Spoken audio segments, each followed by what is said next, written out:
मेरे विद्यार्थी मित्रों, प्रथम बीकॉम हिंदी कक्षा में आपका स्वागत है।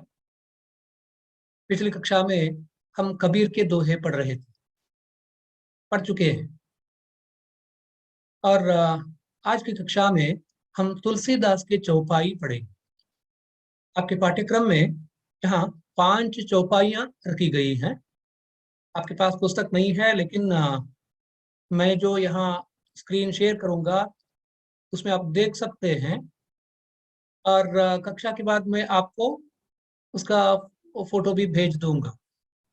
आपके पाठ्यक्रम में तुलसीदास के 5 चौपाइयां रखी गई है। चौपाई का अर्थ है 4 पदों का छंद। वो छंद जिसमें 4 पांव अथवा 4 पाद होते हैं, इसलिए इसे चौपाई कहते हैं। चौपाई चतुष्पदी, कन्नडದಲ್ಲಿ ಚತುಷ್ಪದಿ ಅಂತ ಹೇಳಿ ಒಂದು ಛಂದಸ್ಸಿದೆ। ಹಿಂದಿಯಲ್ಲಿ ಕೂಡ ಇದಕ್ಕೆ ಚೌಪಾಯಿ ಅಂತ ಹೇಳಿ ಕರೀತಾರೆ। तो तुलसीदास ने रामचरितमानस में, अन्य रचनाओं में, कवितावली में खासकर चौपाइयों का उपयोग किया है।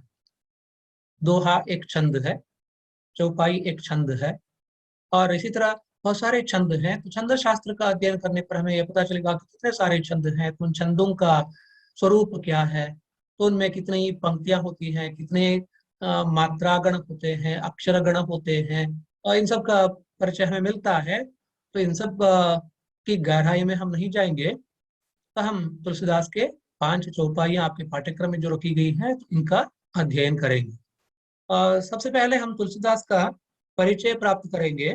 तो जिस प्रकार हिंदी साहित्य में कबीरदास को छोड़कर हिंदी साहित्य ही अधूरा माना जाता है, और उसी प्रकार तुलसीदास भी हिंदी साहित्य के एक महान कवि हैं। महाकवि तुलसीदास तो सामान्य कवि नहीं, असाधारण प्रतिभा के कवि हैं, और एक श्रेष्ठ समन्वयकार के रूप में भी उनको देखा जाता है। तुलसीदास उत्तर भारत के निर्माता थे, तो उनके प्रति तो ये सम्मान भाव जताया जाता है। बुद्ध देव के बाद पूरे विश्व में, अर्थात भारत वर्ष में, तो उसके बाहर भी जिस तरह बौद्ध धर्म फैल गया, तो उसी तरह उत्तर भारत में तुलसीदास के बाद एक ऐसा नया समाज निर्मित हो गया, एक नया माहौल बन गया। जन जीवन, लोगों की मानसिकता, उनका आचार व्यवहार, इन सब पर तुलसीदास का प्रभाव लक्षित किया जाता है। कुछ दशकों से पहले हम ये देखते हैं कि तुलसीदास के रामचरितमानस की चौपाइयों को, दोहों को लोग कंठस्थ कर लेते थे और वार्तालाप के दौरान इनका उपयोग करते थे। अनपढ़ भी तुलसीदास को जानते थे, तुलसीदास की रामचरितमानस को जानते थे। तुलसीदास के उन सभी दोहों को अथवा चौपाइयों को यहाँ कहाँ जहाँ भी अवसर मिले तो उसका उद्धरण देते थे। आज कुछ समय बदल गया है, तो वो प्राचीन काव्य पिछड़ गया है, लेकिन तुलसीदास लोक निर्माता कवि कहलाते। और जिस तरह लोक नायक का उल्लेख किया जाता है, आचार्य हजारी प्रसाद द्विवेदी हिंदी के अत्यंत प्रतिष्ठित साहित्यकार थे, गद्यकार थे, आलोचक थे, उपन्यासकार थे। उन्होंने तुलसीदास के संबंध में यही बात कही थी कि बुद्ध देव के बाद उत्तर भारत में अगर कोई लोक नायक पैदा हुआ तो वह तुलसीदास थे। लोक नायक बनना तो पॉलिटिक्स की सहायता से नहीं, राजनीति की सहायता से नहीं, लोगों के मन को जीत कर, लोगों के मन में प्रतिष्ठित हो जाना, तो ये आसान बात नहीं है। लेकिन तुलसीदास के प्रति समूचे उत्तर भारत में, संपूर्ण उत्तर भारत में तो यही भावना थी। तो लोगों ने अपने मन से उन्हें स्वीकार किया था, अपने मन में प्रतिष्ठित किया था, तो वो सहज ही लोक नायक थे। तुलसीदास कौन थे? तुलसीदास जन्म से ब्राह्मण थे। उत्तर भारत में ब्राह्मणों की अनेक जातियां हैं, तो उनमें से सरयू पारीण ब्राह्मण, सरयू नदी के पार रहने वाले ब्राह्मणों को तो इसी नाम से जाना जाता था, सरयू पारीण ब्राह्मण थे। और तो उनके पिता थे आत्माराम दुबे और माता थी तुलसी।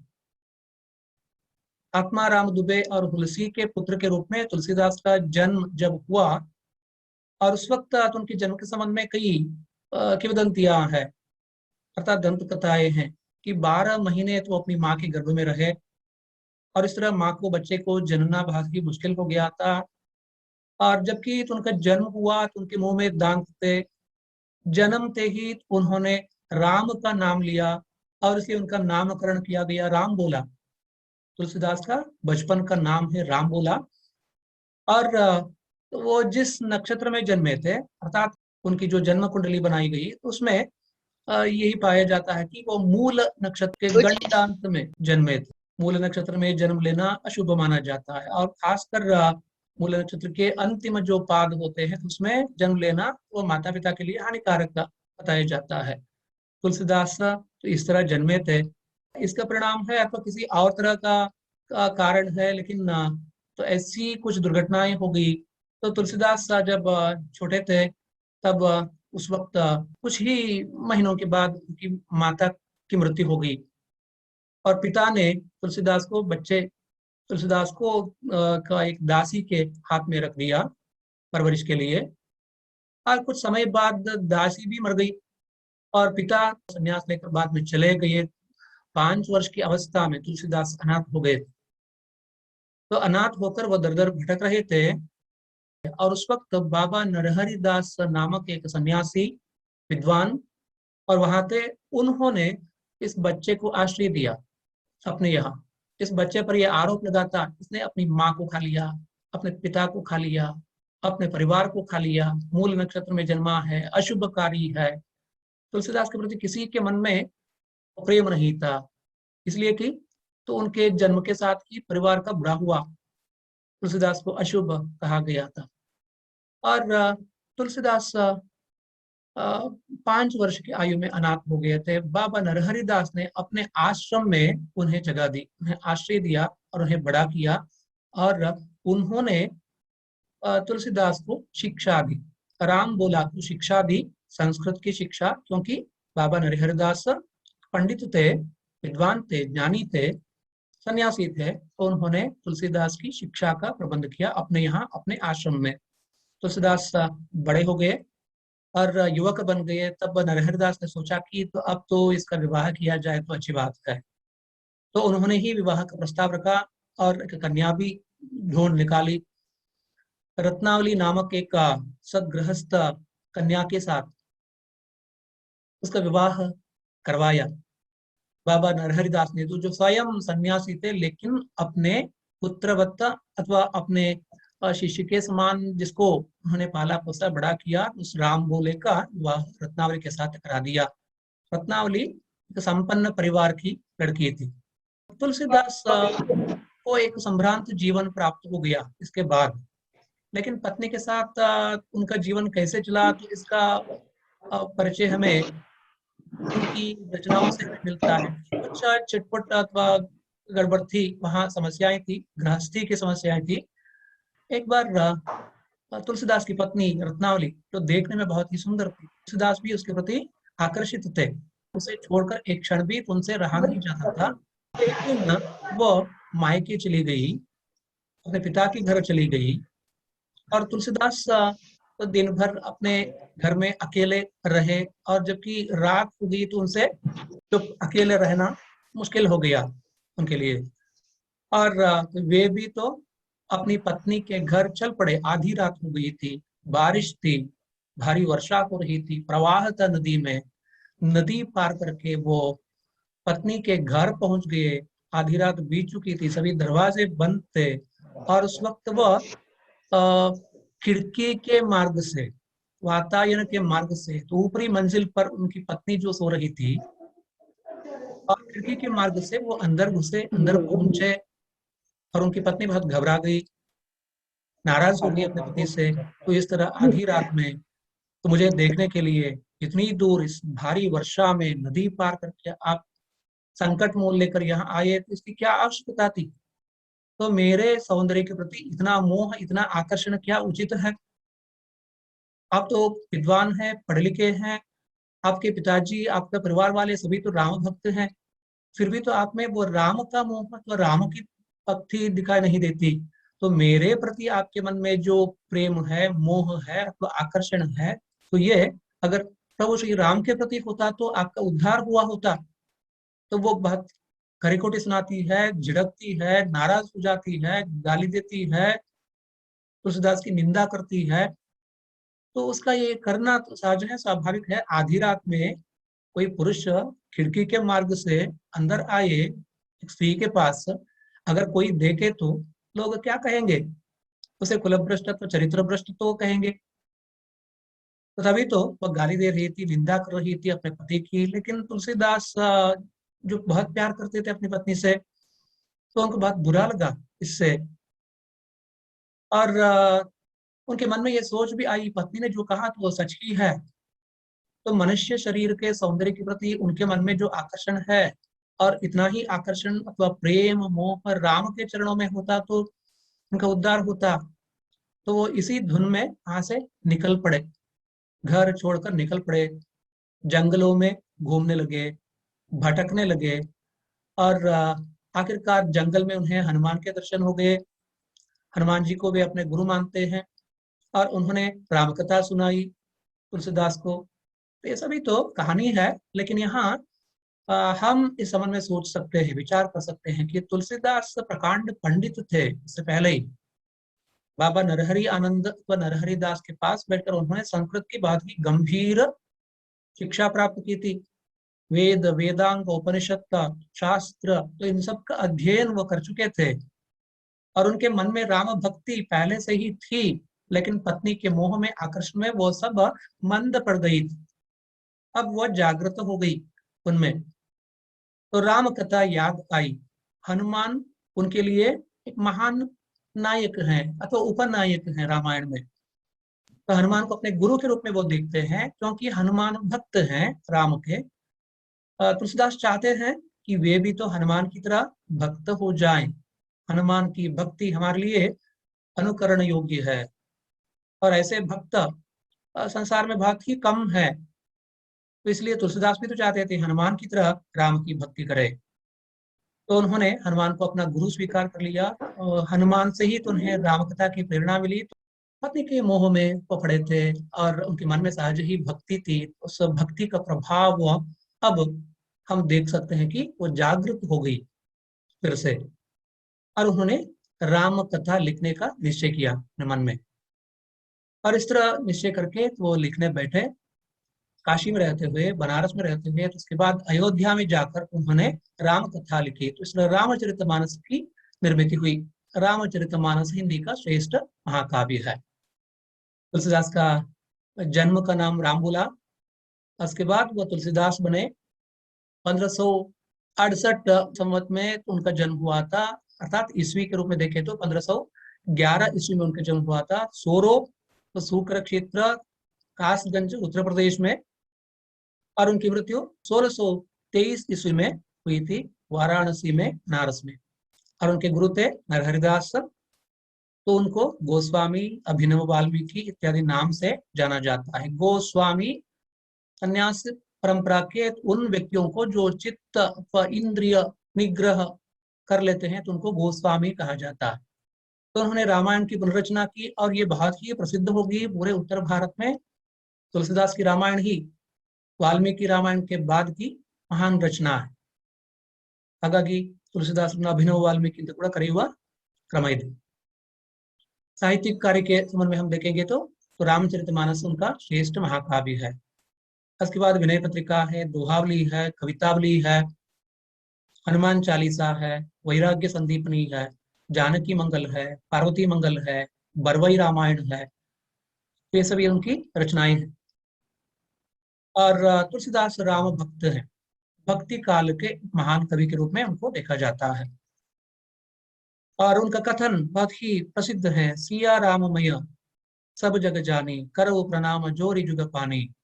रामचरितमानस के अंतर्गत वे कहते हैं कि ये समस्त संसार मेरे लिए सीता राममय लगता है, और इसलिए मैं अपने दोनों हाथ जोड़कर प्रणाम करना चाहता हूँ, प्रणाम करता हूँ। करव प्रणाम जोरी जुग पानी, जुग पानी जुग पानी।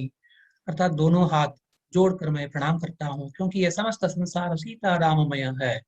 तुलसीदास सगुण भक्त माने जाते हैं। तो यहाँ भक्ति के संदर्भ में सगुण निर्गुण दो रास्ते हमें दिखाई पड़ते हैं। कबीरदास को हमने देखा था, कबीरदास का अध्ययन किया था। कबीर को निर्गुण संत के रूप में हम पाते हैं, और तुलसीदास को सगुण भक्त के रूप में देखते हैं।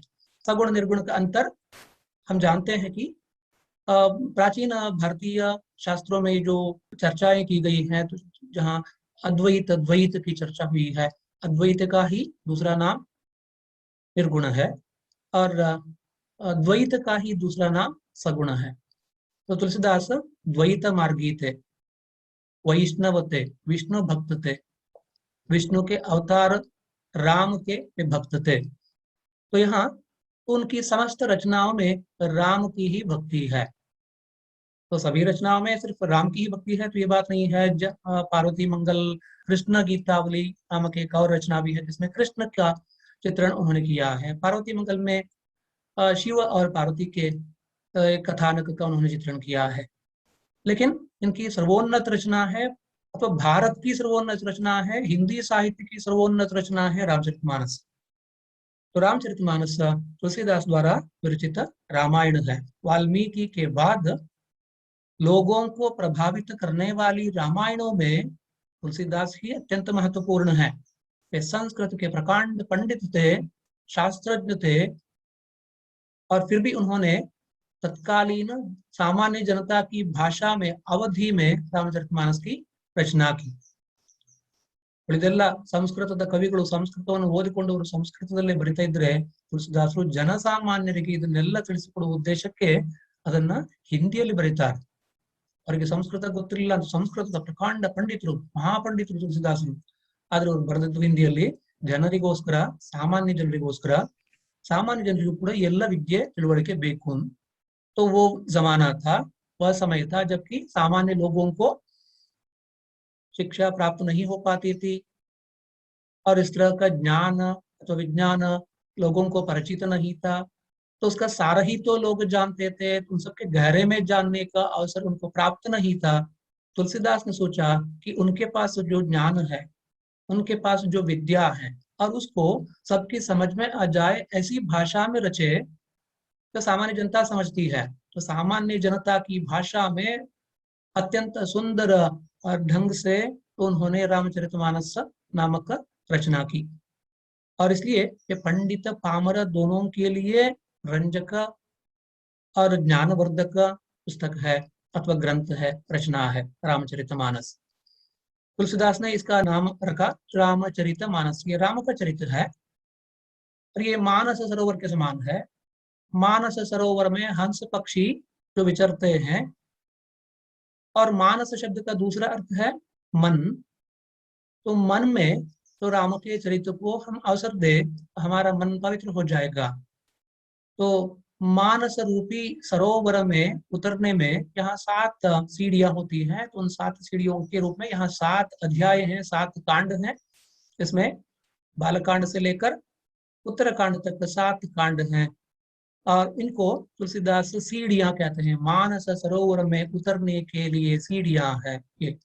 ಹಾಗೆ ಮನಸ್ಸೆಂಬ ಸರೋವರದಲ್ಲಿ ಮುಳುಗಲಿಕ್ಕೆ, ಆ ಮನಸ್ಸೆಂಬ ಸರೋವರದಲ್ಲಿ ಮುಳುಗಿ ಆತ್ಮಜ್ಞಾನವನ್ನು ಪಡಿಲಿಕ್ಕೆ ಇದೊಂದು ದಾರಿ ಅಂತ ಒಂದೊಂದು ರೂಪಕವಾದ ರೀತಿಯಲ್ಲಿ ಅದನ್ನ ಬಿಂಬಿಸ್ತಾರೆ। इन सबका अध्ययन तो हम गहरे में नहीं करेंगे, तुलसीदास का परिचय ही हमने यहाँ प्राप्त किया है। तुलसीदास के 5 चौपाइयां आपके पाठ्यक्रम में रखी गई है। लगभग इनमें से 4 चौपाइयां कवितावली से है। इनकी एक रचना है कवितावली और एक चौपाई रामचरितमानस से उद्धृत है। ಇವುಗಳಲ್ಲಿ ಒಟ್ಟು 5 ಚೌಪಾಯಿಗಳಿವೆ ನಿಮಗೆ ಪಠ್ಯಕ್ರಮದಲ್ಲಿ. ಅದರಲ್ಲಿ 1 ಚೌಪಾಯಿ ರಾಮಚರಿತಮಾನಸದ್ದು ಮತ್ತೆ 4 ಚೌಪಾಯಿಗಳು ಕವಿತಾವಲಿಯಿಂದ ಆರಿಸಿಕೊಂಡಿದ್ದು। तो ये तुलसीदास का संक्षिप्त परिचय है। उनके इसके बाद उनका गृहस्थ जीवन कैसे बीता तो ये तो हम नहीं जानते अच्छी तरह से, लेकिन एक श्रेष्ठ साहित्यकार के रूप में तो उनको पहचाना जाता है। तो हिंदी को तुलसीदास मिले, संत तुलसीदास। तो काशी में रहते हुए तो उन्होंने रामचरितमानस की शुरुआत की थी और उसे पूरा कर दिया अयोध्या में जाकर। और अन्य रचनाएं हैं विनय पत्रिका, दोहावली, कवितावली, हनुमान चालीसा, वैराग्य संदीपनी, जानकी मंगल, बरवई रामायण, रामलला नेहचू, पार्वती मंगल, ये सभी कृष्ण गीतावली आदि उनकी कुछ रचनाएं हैं। तो ये तो उनकी रचनाएं 36 रचनाएं बताई जाती हैं, लेकिन उनमें 12 रचनाएं हमें मिलती हैं जो प्रामाणिक अथवा सच्ची रचनाएं, तो उन्हीं की रचनाएं कही जाती हैं, मानी जाती है। तो आपके पाठ्यक्रम में जो चौपाइयां रखी गई हैं तो उनका अध्ययन हम करेंगे। तुलसीदास का परिचय हमने प्राप्त किया। तुलसीदास के संबंध में एक और विचार, तुलसीदास को एक ब्राह्मण के रूप में हम ना देखे, एक हिंदू के रूप में ना देखे, क्योंकि तो ये हिंदू से बढ़कर थे अथवा ब्राह्मण से बढ़कर थे, तो ये समन्वयकार थे। तुलसीदास को समन्वयकार के रूप में देखा जाता है। तो सामान्य जनता और पंडित वर्ग, इन दोनों को जोड़ने का कार्य उन्होंने किया। पंडित पामर के वो समन्वयकार थे, भक्ति और ज्ञान के वो समन्वयकार थे। हम ये देखते हैं कि जो ज्ञानी है तो ज्ञान मार्ग पर चलते हैं, तो वो भक्ति का कभी कभी तो निराकरण अथवा तिरस्कार करते हैं, अथवा जो भक्ति मार्ग पर चलते हैं तो उनकी दृष्टि में ज्ञान बेकार है, ज्ञान मार्ग बेकार है। लेकिन तुलसीदास ऐसे नहीं थे, ज्ञान मार्ग को भी उन्होंने स्वीकार किया, भक्ति को भी उन्होंने स्वीकार किया। तो इन दोनों का समन्वय हमें दिखाई देता है, भक्ति और ज्ञान का समन्वय, सगुण निर्गुण का समन्वय, अद्वैत अद्वैत। कबीर को हम अद्वैती के रूप में देखते हैं, निर्गुण संत के रूप में पाते हैं, लेकिन तुलसीदास इन दोनों का समन्वय करते हैं, सगुण निर्गुण का समन्वयकार के रूप में देखते हैं, भक्ति ज्ञान के समन्वयकार के रूप में देखते हैं, और फिर पंडित पामर के समन्वयकार के रूप में देखते हैं। सामान्य जनता और उन्नत वर्ग, इन दोनों के बीच की कड़ी के रूप में इनको हम देख पाते हैं। तुलसीदास अपने बचपन से ही गरीबी में उन्होंने अपना जीवन बिताया था। असली गरीबी क्या है, संतरास क्या है, सामान्य जनता की पीड़ा क्या है, सामान्य जनता की समस्याएं क्या है, इन सबके संबंध में वो अच्छी तरह से जानते थे। तो कुछ हद तक इस तरह हम उनके संबंध में कह सकते हैं कि एक महान साहित्यकार होते हुए भी तो वो लोगों के बहुत ही नजदीक थे। सामान्य जनता के लिए तो शिक्षा का वह रास्ता, दरवाजा उन्होंने खोल दिया। तो उनकी रामचरितमानस इतनी प्रसिद्ध हो गई, तो लगभग 20वीं शताब्दी के अंतिम भाग तक तुलसीदास का प्रभाव रहा। लगभग 5 सदियों तक, ಸುಮಾರು 5 ಶತಮಾನಗಳ ಕಾಲ ತುಳಸಿದಾಸರ ಪ್ರಭಾವ ಉತ್ತರ ಭಾರತದಲ್ಲಿ ಬಹಳ ಆಳವಾಗಿ ಗಂಭೀರವಾಗಿ, ಅಷ್ಟರ ಮಟ್ಟಿಗೆ ಒಂದು ಯುಗ ಅಲ್ಲ, 5 ಶತಮಾನಗಳ ಕಾಲ ಅವರ ಪ್ರಭಾವ ಇತ್ತು ಜನಗಳ ಮೇಲೆ, ಸಮಾಜದ ಮೇಲೆ। ಅಂತಹ ಒಂದು ಪ್ರತಿಭೆ ತುಳಸಿದಾಸರದ್ದು। यहाँ पर तुलसीदास के संबंध में हम यही जानते हैं कि वे युग प्रवर्तक साहित्यकार थे।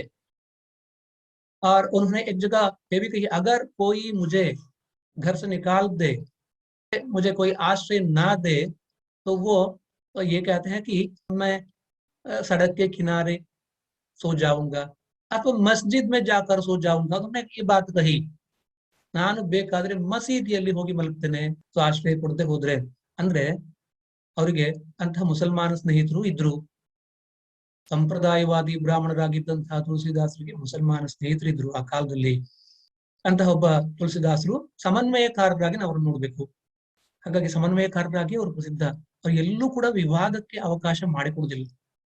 तुलसीदास की भाषा बहुत ही नरम है, कोमल है, तो कभी झगड़ते नहीं किसी से, किसी पर आरोप नहीं लगाते, किसी की शिकायत नहीं करते, तो किसी झमेले में नहीं पड़ते।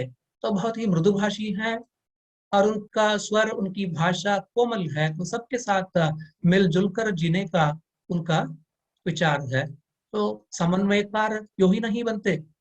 इसलिए तुलसीदास के संबंध में कहा गया है, बड़े बड़े विद्वानों ने तुलसीदास के संबंध में यही कहा है, तुलसीदास एक महान समन्वयकार थे अपने समय के।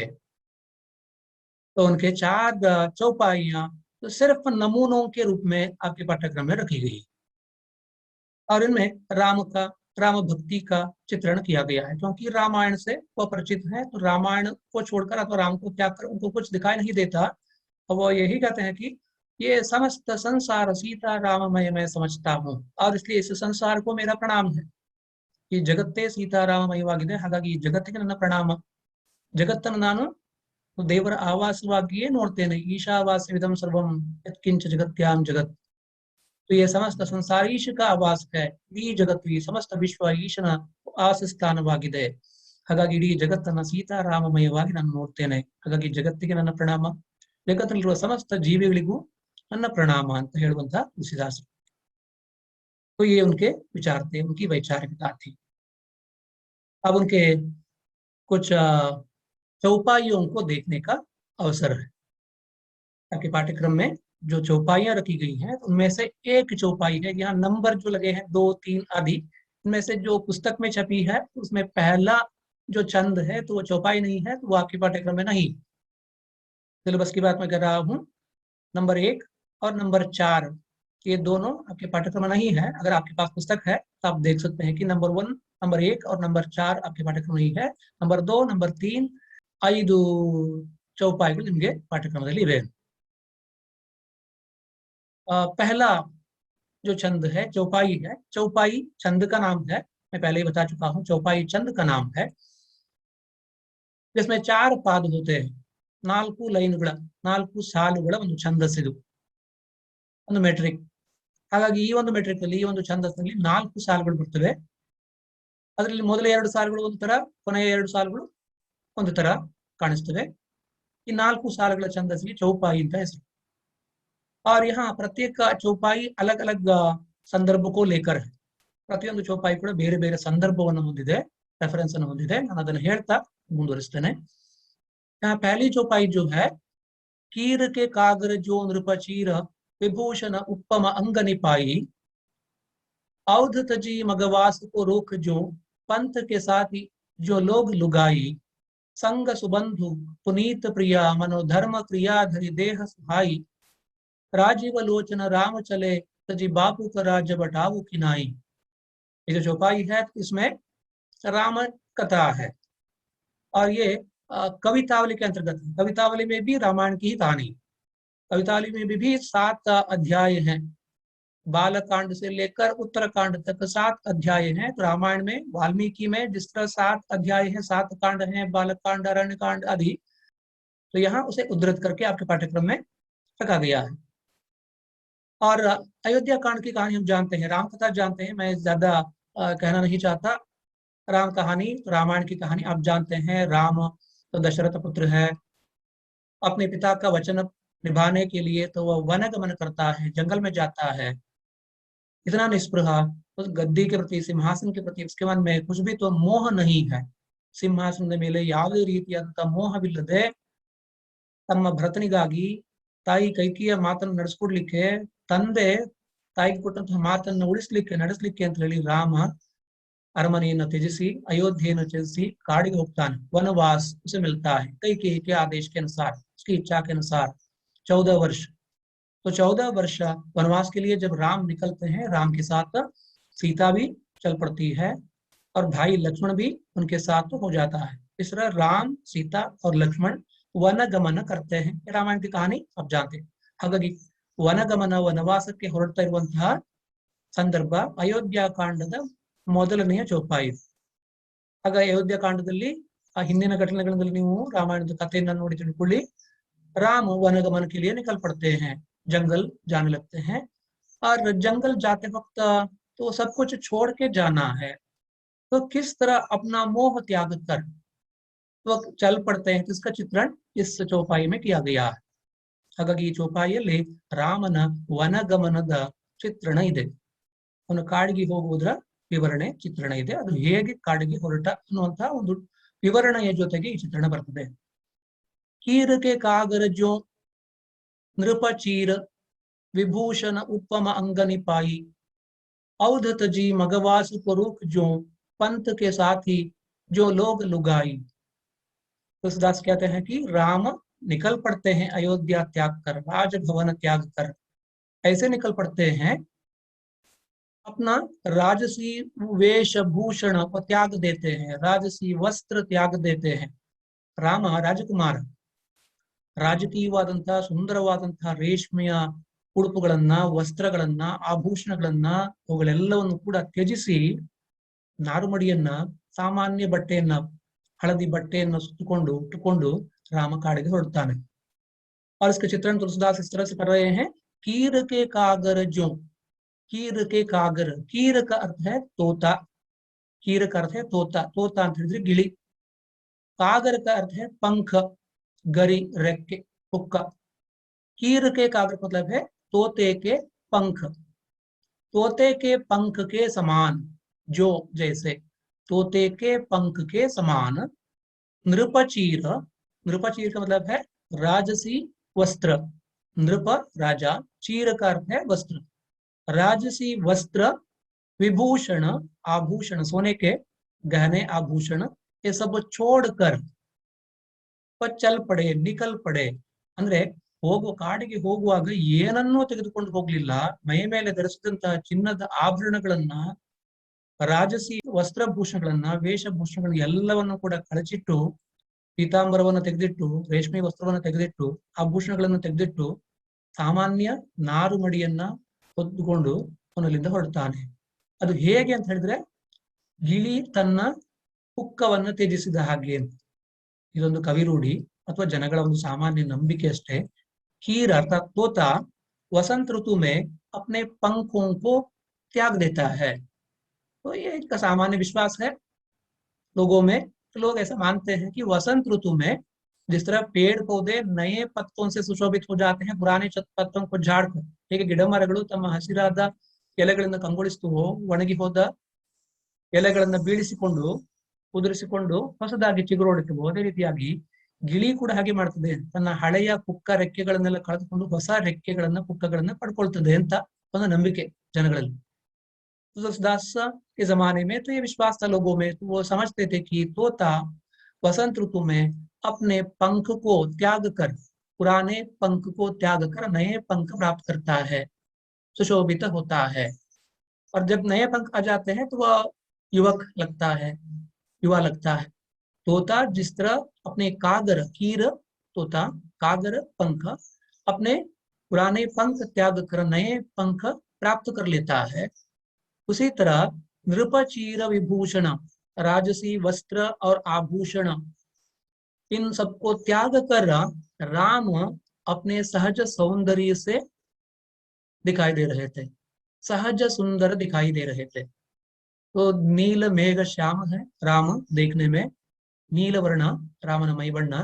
ಹಾಗಾಗಿ ಆ ನೀಲವರ್ಣದ ದೇಹದ ಮೇಲೆ ಚಿನ್ನದ ಆಭರಣಗಳಾಗ್ಲಿ ಅಥವಾ ರೇಷ್ಮೆಯ ವಸ್ತ್ರವಾಗ್ಲಿ ಇದ್ದಾಗ ಯಾವ ಒಂದು ಸೌಂದರ್ಯ ಇತ್ತೋ ಅದನ್ನ ಮೀರಿಸುವ ಹಾಗೆ ಅವುಗಳನ್ನ ಕಳಚಿ ಹಾಕಿದಾಗ ರಾಮನ ಸಹಜ ಸೌಂದರ್ಯ, ದೇಹ ಸೌಂದರ್ಯ ಅಲ್ಲಿ ಪ್ರಕಟವಾಗಿತ್ತು ಅಂತ.